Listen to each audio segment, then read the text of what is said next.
बारे में जानेंगे। इस पाठ के हम 3 भागों में जानेंगे। पहला भाग है उपसर्ग, दूसरा भाग है प्रत्यय अथवा तीसरा भाग है विश्लेषण अथवा उदाहरण। पहला भाग उपसर्ग। वे शब्द जो किसी शब्द के पूर्व लगकर उस शब्द के अर्थ बदल देते हैं अथवा उनमें नई विशेषता पैदा कर देते हैं, उन्हें उपसर्ग कहते हैं। उपसर्ग 3 प्रकार के होते हैं: तत्सम, तद्भव और आगत। तत्सम की परिभाषा। तत्सम शब्द संस्कृत भाषा के 2 शब्द तत्सम से मिलकर बना है। तत् का अर्थ है उसके तथा सम का अर्थ है समान, अर्थात ज्यों का त्यों। जिन शब्दों का संस्कृत से बिना किसी परिवर्तन के ले लिया जाता है उसे तत्सम शब्द कहते हैं। तद्भव शब्द की परिभाषा। तत्सम शब्दों के समय और परिस्थितियों के कारण कुछ परिवर्तन होने से जो शब्द बनते हैं उन्हें तद्भव कहते हैं।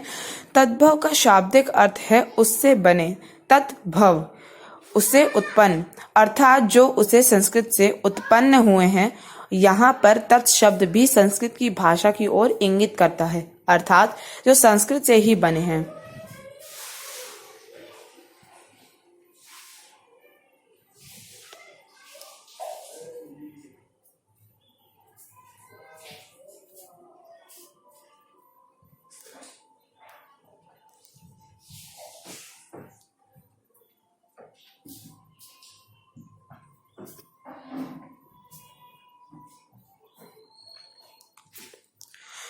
आगत शब्द।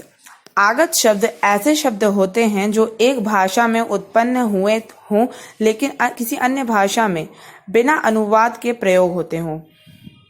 भाग 2 प्रत्यय।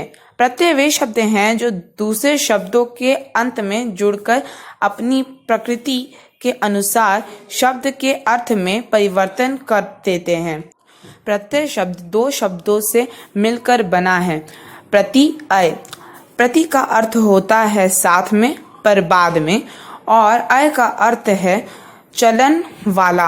अतः प्रत्यय का अर्थ होता है साथ पर बाद में लगने वाला। प्रत्यय के 2 मुख्य भेद होते हैं। पहला कृत और दूसरा तद्धित। कृत प्रत्यय। जो प्रत्यय क्रिया में मूल धातु रूप से के साथ लगकर संज्ञा अथवा विशेषण का निर्माण करते हैं वे कृत प्रत्यय कहलाते हैं।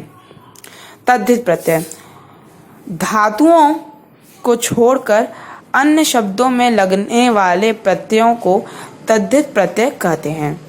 जब संज्ञा, सर्वनाम, विशेषण के अंत में प्रत्यय लगता है तो उन शब्दों को तद्धित प्रत्यय कहते हैं। भाग 3 उपसर्ग अथवा प्रत्यय में अंतर। वैसे अक्षर या शब्द जो किसी शब्द के आगे लगकर उसका अर्थ बदल दे उसे उपसर्ग कहा जाता है।